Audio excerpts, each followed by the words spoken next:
ভয় হয়ে রেল লাইনে গলা দেবো। আমি তো কোথায় যাবো? আমি তো এটাই বুঝতে পারছি না যে রেল লাইনের পাশে ফুটপাথের এই দোকানগুলোকে তুলে দিলে কার কি সুবিধা হবে। কালকেই লাস্ট, আমরা কি করে খাবো? এরা তো এতদিন ধরে ব্যবসা করে আসছে, এদের একটাই রোজগারের রাস্তা, সেটা হচ্ছে এই ব্যবসাটা। এখন হঠাৎ করে তুলে দিলে কি হবে? ওটা তো ওই সরকারের দোষ ছিল, এদেরকে দোষী বানিয়ে এদেরকে সাজা দেওয়ার মানেটা কি? এবার যদি আমাদের এই যে ব্যবসা বা দোকান যদি চলে যায়, ঘরে ছোট ছোট বাচ্চারা আছে, আমাদের অসুবিধে হচ্ছিল, আমরাই বুঝতে পারিনি, সরকার বুঝেছে। হ্যাঁ, সরকার কত ভালো বোঝে। না খেতে পেয়ে আমাদের মনে হয় রেল লাইনে ঝাঁপ দিতে হবে।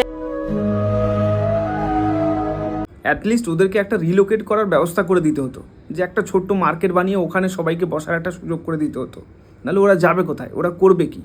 সরকারকে একটু সংবেদনশীল তো হতেই হবে, নাকি আসলাম তুলে দিলাম তোরা কোথায় যাবি তোরা দেখে নে, এরকমভাবে তো হয় না ভাই। এরাও ভোটার, এরাও ভোট দিয়েছে। আচ্ছা, ভোটের কোনো ম্যাটার না, সরকার তো এখন সবার, কিন্তু কার সুবিধে করার জন্য এইসব হচ্ছে বুঝতে পারছি না।